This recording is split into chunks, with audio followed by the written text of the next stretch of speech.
idil ahaantiin daawadayaal meel kastoo aad naga daawanaysaan halkan waa telefishinka qaranka Jamhuuriyadda Soomaaliland daawadayaal waxaad ku soo dhawaataan mid kamid ah barnaamijkii wargeysyada oo saacadahan oo kale aad ka daawataan telefishinka qaranka Jamhuuriyadda Soomaaliland habeenkan caawana daawadayaal xubno doora ayaan ku soo qaadan doonaa intaan barnaamijkan ku guda jirno xubnahan daawadayaal barnaamijkan iyo habeenkan caawaan idinku hayo ayaa waxa kamid ah ururka aqoon-yahanada ee loo yaqaan gargaar oo qada sharaf u sameeyay Professor Ahmed Ismaaciil Samatar waxa kaloon daawadayaal ku soo qaadan doonaa dabaylo qabow oo ku dhuftay wadankaasi Mareykanka iyo ciyaaryahankii hore ee sanadii siidaan oo sheegay inaanu marnaba jeclaysan inuu caawiyo amaba ka garab shaqeeyo tababare Jose Mourinho naas iyo xubno kale oo xiiso badan ayaan daawadayaal ku soo qaadan doonaa intaan barnaamijkan isaga ku guda jirno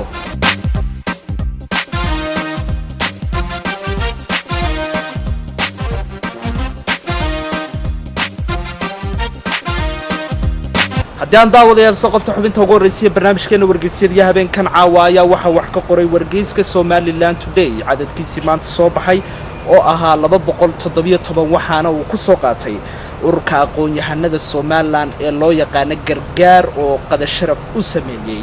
Professor Ahmed Ismaaciil Samatar haddaba daawadayaal wargeyska Somaliland Today isagoo amuurtan eegaya waxa uu ku bilaabay aqoon-yahanka Somaliland ee ku midoobay ururka gargaar ayaa qada sharaf ku maamusay Professor Ahmed Ismaaciil Samatar oo dalka booqasho ku jooga taasoo ay ku qabteen magaalada Hargeysa munaasabada qada sharafta waxaa ka soo qayb galay wasiirka wasaaradda warfaafinta Cabdilaahi Maxamed Daahir Cukuse oo ka tirsan aqoon-yahanka gargaar maayirka caasimadda Cabdiraxmaan Maxamuud Caydiid agaasimayaal madax ka socota hay'adaha qaramada midoobay iyo kuwa gudaha oo ka tirsan dhamaantood ururka gargaar markii casuumaddu soof meerantay waxaa hadallo kooban halkaasi ka jeediyay gudoomiyaha aqoon-yahanka gargaar Fuaad Axmed Xirsi oo ku hadlayay afka aqoon-yahankaasi munaasabada soo qaban qaabiyay wuxuuna u sheegay inay soo dhaweynayaan Professor Ahmed Ismaaciil Samatar waxa isna madashaasi ka hadlay agaasimaha guud ee wasaaradda arrimaha dibadda Maxamed Xasan Siciid maayirka caasimadda Cabdiraxmaan Solteelko waxaasna halkaasi ka hadlay wasiirka wasaaradda warfaafinta Somaliland Cabdilaahi Maxamed Daahir wasiirku waxa uu si weyn u amaanay shakhsiyadda Professor Ahmed Ismaaciil Samatar ayaa wargeys ku leeyahay gargaar waan bogaadinayaa sida ay xuseen amaba ay u soo dhaweeyeen Professor Ahmed Ismaaciil Samatar waa miduu geeyo oo uu xaq u leeyahay waxa kaloo jira waxa ay Somaliland ogaatay in Professor Samatar yahay nin ballanta ka soo baxa wixii uu safarkiisii hore sheegay markii uu dibadda ku noqday waa uu ka dhabeeyay Professor Ahmed Ismaaciil Samatar oo soo gabgabeeyay hadalka ayaa u mahad celiyay soo dhaweynta iyo maamuuska loo sameeyay waxaana uu sheegay inuu buuxo oo wanaag ka buuxo taas bedelkeedana uu fagaarayaasha adduunka kaga doodi doono qadiyadda Jamhuuriyadda Somaliland waxaanu Professor Samatar ku waramay kulamo badan oo hadda u balansan yahay kuwaas oo ay ku jiraan jaamacado caalami ah oo ku soo bandhigi doono sida uu sheegay qadiyadda iyo xuquuqda shacabkan Somaliland u leeyihiin inay noqdaan wadan adduunka ka tirsan wargeyska yoolna bogiisa madhaafaanka ayaa daawadayaal waxa uu ku soo qaatay wadankaasi Ruushka oo isagu tijaabiyay ayaa la yiri hubkii ugu casrisanaa adduunka haddaba daawadayaal wargeyska yool isagoo isna amuurtan qaada dhigaya waxa uu dhigay sidan dalka Ruushka ayaa si rasmi ah u tijaabiyay sawaariikhdii ugu casrineysnayd hubka adduunka waxaana sawaariikhda cusub uu ku duriday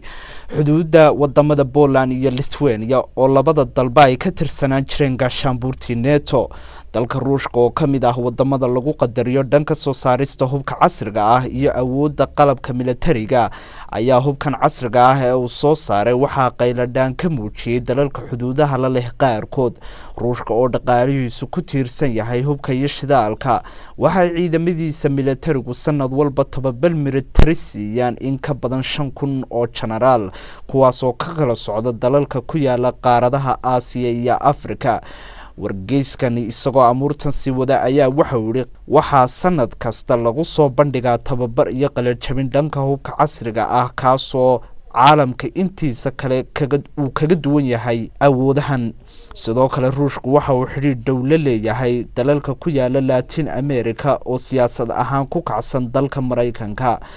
in ka badan hogaamiyeyaasha loo yaqaano macangaga ee maamul jiray dalalka carabta iyo qaar ka tirsan wadamo ku yaala qaaradda Afrika waxay jaamacado military kaga soo baxeen gudaha wadankaasi Ruushka. dabaylo qabow ayaa daawadayaal waxa ay ku dhufteen wadankaasi Mareykanka goboladiisa kala duwan. haddaba daawadayaal amuurtan waxaa wax ka qoray wargeyska Haatuf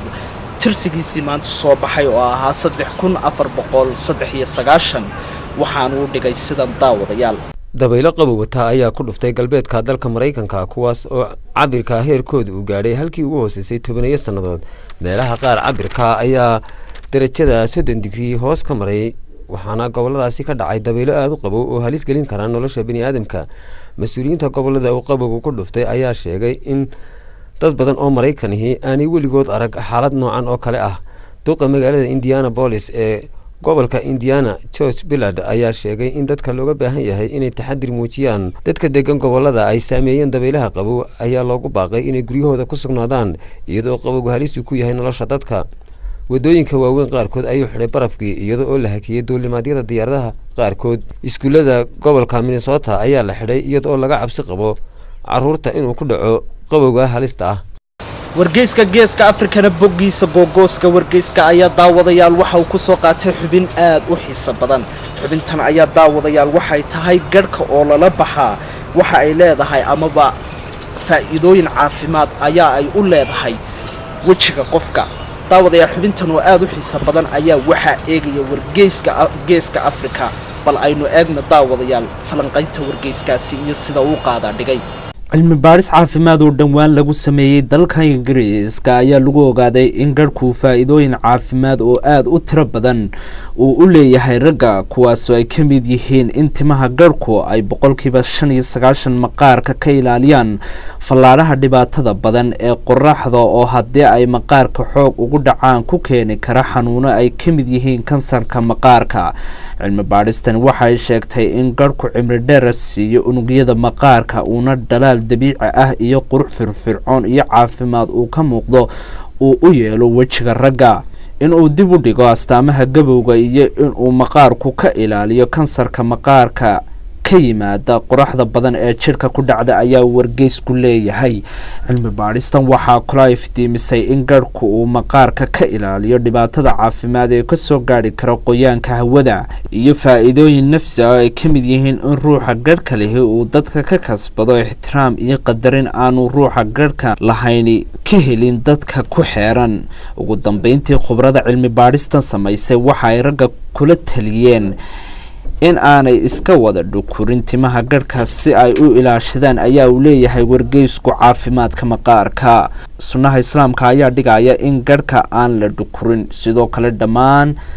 diimaha samowga ah ee islaamka ka horeeyay ayaa qabay in garhka la sii daayo ayaa warbixintan kusoo gabagabeeyey wargeyska geeska Afrika oo amuurtan wax ka qoray. daawadayaal intaasna waxaan kusoo gabagabeynaa barnaamijkeeni wargeysadu waxay qoraan oo saacadahan oo kale aad ka daawataan telefishinka qaranka jamhuuriyadda Soomaaliland. habeenkan caawaana daawadayaal intaas ayaa nagaga idin yahay. kamaradaasi quruxda badan ee arkaysaan daawadayaal waxa duubayay Khadar Cabdi Xaaji.